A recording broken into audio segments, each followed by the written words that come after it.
ka? Dalawang kilo na. 2 kilo? 150. Magdala namin. Wala yung buod-buod sa loob.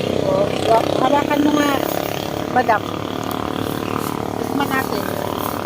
Tikman natin. Masarap pa. Guys, rambutan kayo. Dito po kami sa banda ng Batangas. Hanapin nyo lang si Kuya Singkit. Sarap. Bilian mo ako ng walang ulo. Uy, ano lang, tag 1 kilo. Magkaiba kami ng bahay. Wala ka lang tayo? Ha? Doon ka lang muna. Doon na lang lahat sa 2 kilo na. O, sige. Masarap.